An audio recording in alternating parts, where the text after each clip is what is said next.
નમસ્કાર. આપણે બધા જ સ્કૂલ કોલેજમાં આપણા જીવનના કેટલાય વર્ષો પસાર કરીએ છીએ, ખરું ને? પણ શું આપણે ક્યારે રોકાઈને વિચાર્યું છે કે આ બધું છે શા માટે? કેળવણીનો, એજ્યુકેશનનો અસલી મકસદ શું છે? શું એ ખાલી સારી નોકરી મેળવવા માટે છે કે પછી એનો હેતુ કંઈક એનાથી પણ વધારે ઊંડો છે? ચાલો આજે આ સદીઓ જૂના સવાલનો જવાબ શોધવાની કોશિશ કરીએ. આ સવાલ છે ને દેખાવમાં બહુ સીધો લાગે છે, પણ એનો જવાબ એટલો જ અટપટો છે. કેમ કે જવાબ એના પર નિર્ભર કરે છે કે તમે આ સવાલ પૂછો છો કોને.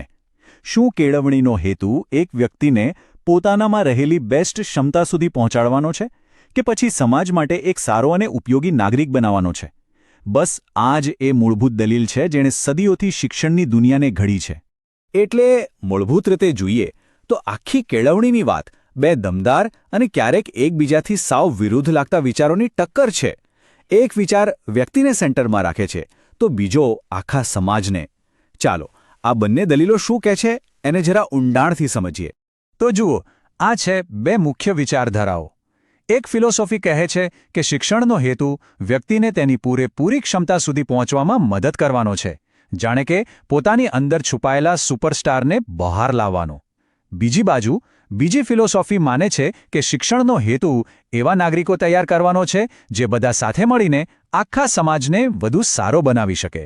તો સવાલ એ છે કે શિક્ષણ મારા માટે છે કે આપણા માટે? ચાલો આ બંનેને નજીકથી તપાસીએ. તો ચાલો સૌથી પહેલા એ દલીલને પકડીએ જે વ્યક્તિને સૌથી ઉપર રાખે છે. આ વિચાર મુજબ શિક્ષણનો પ્રાઇમરી ગોલ છે સેલ્ફ ડિસ્કવરી અને પર્સનલ ગ્રોથ. આ આખા વિચારનું હૃદય એક શબ્દમાં સમાયેલું છે: આત્મસાક્ષાત્કાર. હવે આનો મતલબ શું? વિચારો કે દરેક માણસ એક બીજ જેવો છે, જેમાં એક મોટું વૃક્ષ બનવાની પૂરી શક્તિતા છુપાયેલી છે. કેળવણી એ પાણી, સૂર્યપ્રકાશ અને ખાતર જેવું છે જે એ બીજને એની પૂરેપૂરી ક્ષમતા સુધી ખીલવામાં મદદ કરે છે. અને હા, આત્મસાક્ષાત્કારનો મતલબ ખાલી પુસ્તકો ગોખવાનો નથી. આ એક ઓલરાઉન્ડ ડેવલપમેન્ટ છે. એક સારો ખેલાડી, એકદમ તાર્કિક વિચારક, લાગણીની રીતે સ્થિર વ્યક્તિ અને પોતાની કળાને વ્યક્ત કરનાર, આ બધું જ એક જ વ્યક્તિમાં વિકસાવવું એ જ સાચી કેળવણી છે. આ વિચાર મુજબ આમાંથી એક પણ પાસાને છોડી ન શકાય. જાણીતા શિક્ષણશાસ્ત્રી J.S. રોસે આ જ વાત બહુ સરસ રીતે કહી છે.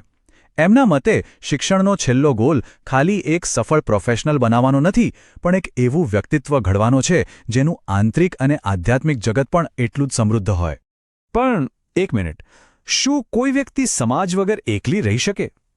હવે આપણે સિક્કાની બીજી બાજુ જોઈએ. એ દલીલ જે કહે છે કે શિક્ષણનો સાચો હેતુ કોઈ એક વ્યક્તિ નહીં પણ આખા સમાજનું ભલું કરવાનું છે.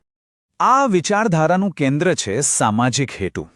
અહીંયા શિક્ષણને એક ટૂલ તરીકે જોવામાં આવે છે, જેનો ઉપયોગ એવા નાગરિકો તૈયાર કરવા માટે થાય છે જેઓ સમાજ પ્રત્યે પોતાની જવાબદારી સમજે અને એના વિકાસમાં પોતાનો ફાળો આપે. અહીંયા ફોકસ હું પરથી હટીને આપણે પર આવી જાય છે. તો પછી આ સારો નાગરિક કોને કહેવાય?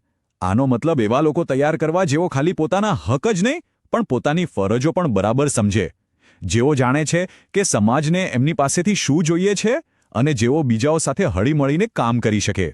ટૂંકમાં શિક્ષણનો ગોલ ખાલી એકલા સફળ થતા લોકો નહીં પણ એક મજબૂત ટીમ બનાવવાનો છે. J.M. બોન્ડવિનનું આ વાક્ય છે ને, એ આખી દલીલનો સાર કહી દે છે. એ કહે છે કે આપણે કોણ છીએ, આપણો વ્યક્તિત્વ શું છે, એ સમાજના સંદર્ભ વગર સમજી જ ન શકાય. એક રીતે સમાજ એક અરીસો છે જેમાં વ્યક્તિ પોતાને જોઈ શકે છે. એટલે સમાજ વગર વ્યક્તિનો વિકાસ અધૂરો છે. ચાલો આ બધી ફિલોસોફીની વાતો તો થઈ. હવે થોડી પ્રેક્ટિકલ વાત કરીએ. જ્યારે આપણે બાળકોને સ્કૂલે મોકલીએ છીએ ત્યારે આપણે ખરેખર શું ઈચ્છીએ છીએ? જ્ઞાન, સારી નોકરી અને સારા સંસ્કાર. બસ આ જ છે શિક્ષણના નક્કર વ્યવહારિક હેતુઓ. અને આ બધા હેતુઓમાં સૌથી પાયાનો હેતુ છે જ્ઞાન મેળવવાનો. કેમ કે કંઈ પણ શીખતા પહેલાં, કંઈ પણ બનતા પહેલાં જાણવું તો પડે ને. સદીઓથી જ્ઞાનને જ શિક્ષણનો મુખ્ય આધાર માનવામાં આવ્યો છે. આપણે સૌએ આ કહેવત તો સાંભળી છે, નોલેજ ઇઝ પાવર, એટલે કે જ્ઞાન એ જ શક્તિ છે. આ વિચારધારા માને છે કે શિક્ષણનું મુખ્ય કામ એ છે કે માનવજાતિએ ભેગું કરેલું જ્ઞાન આગલી પેઢી સુધી પહોંચાડવું. જેટલું વધુ જ્ઞાન એટલી વધુ તાકાત. પણ શું ખાલી મગજમાં માહિતીનો ભંડાર ભરી લેવો પૂરતો છે? જરા વિચારો. ના, એ જ્ઞાનનો જીવનમાં ઉપયોગ પણ થવો જોઈએ. અને આ જ વાત આપણને શિક્ષણના બીજા વ્યવહારિક હેતુ તરફ દોરી જાય છે. જો જ્ઞાન જરૂરી છે, પણ પેટ ભરવા માટે આવડત પણ જોઈએ. આ જ છે કેળવણીનો વ્યાવસાયિક હેતુ. અરે આપણા ગાંધીજી પણ આ જ માનતા હતા. એમણે તો ત્યાં સુધી કહ્યું હતું કે સાચી કેળવણી એ છે જે બેરોજગારી સામે વીમાનું કામ કરે. મતલબ કે શિક્ષણ એવું હોવું જોઈએ જે વ્યક્તિને પોતાના પગ પર ઊભો રાખે અને આર્થિક રીતે આત્મનિર્ભર બનાવે. ઓકે, તો જ્ઞાન આવી ગયું, નોકરી પણ મળી ગઈ. શું અહીંયા કામ પૂરું? ના, બિલકુલ નહીં. શિક્ષણનો એક સૌથી અગત્યનો હેતુ હજી બાકી છે, અને એ છે નૈતિકતા અને ચારિત્ર્યનું નિર્માણ. આ એક બહુ જ પાવરફુલ વાક્ય છે. એ કહે છે કે શિક્ષણની બધી જ ચર્ચાઓ છેવટે એક જ મુદ્દા પર આવીને ઊભી રહે છે: નૈતિકતા. કેમ કે જ્ઞાન અને આવડતનો ઉપયોગ સારા કામ માટે થશે કે ખરાબ કામ માટે, એનો આખો આધાર વ્યક્તિના ચારિત્ર્ય પર છે. એટલે સાચા ખોટાની સમજ કેળવવી એ શિક્ષણની સૌથી મોટી જવાબદારી છે. તો આપણે વ્યક્તિની વાત કરી, સમાજની વાત કરી, જ્ઞાન, વ્યવસાય અને નૈતિકતા, આ બધા અલગ અલગ હેતુઓ જોયા. તો પછી સાચો જવાબ કયો? કદાચ સાચો જવાબ આ કોઈ એકમાં નહીં, પણ આ બધા વચ્ચે એક સંતુલન બનાવવામાં છે. તો સાચો રસ્તો કયો છે? તે એ સમજવામાં છે કે વ્યક્તિ અને સમાજ વચ્ચે કોઈ દિવાલ નથી. તેમને એકબીજાના દુશ્મન તરીકે જોવું એ જ આપણી ભૂલ છે. હકીકતમાં તેઓ તો એક જ ગાડીના બે પૈડા જેવા છે, જે સાથે મળીને જ ચાલે છે. R.M. મેકાઇવરના આ શબ્દો જુઓ, આખી વાત ક્લિયર થઈ જશે. જેમ જેમ વ્યક્તિનો વિકાસ થાય છે, તેમ તેમ તે સમાજમાં વધુ સારું યોગદાન આપી શકે છે, અને એક સારો સમાજ જ વ્યક્તિના વિકાસ માટે શ્રેષ્ઠ માહોલ પૂરો પાડે છે. બંને એકબીજા સાથે જોડાયેલા છે. એટલે શિક્ષણનો અસલી ગોલ કોઈ એક દિશામાં દોડવાનો નથી, પણ એક કમ્પ્લીટ માણસ બનાવવાનો છે.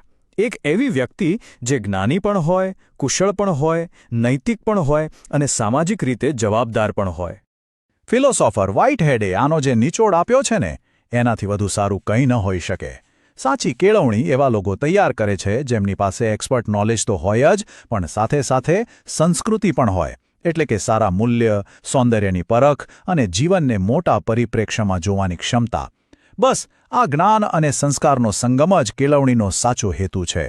અને હવે આખરમાં એક સવાલ, જેનો જવાબ આપણે સૌએ સાથે મળીને શોધવાનો છે. આજની આટલી ઝડપથી બદલતી દુનિયામાં આપણે શિક્ષણમાં કઈ વાત પર સૌથી વધુ ભાર મૂકવો જોઈએ? વ્યક્તિગત વિકાસ પર, સામાજિક જવાબદારી પર, વ્યવસાયિક આવડત પર, કે પછી નૈતિક ચારિત્ર્ય પર? આનો જવાબ કદાચ આપણા સૌના ભવિષ્યનો રસ્તો નક્કી કરશે. વિચારતા રહેજો.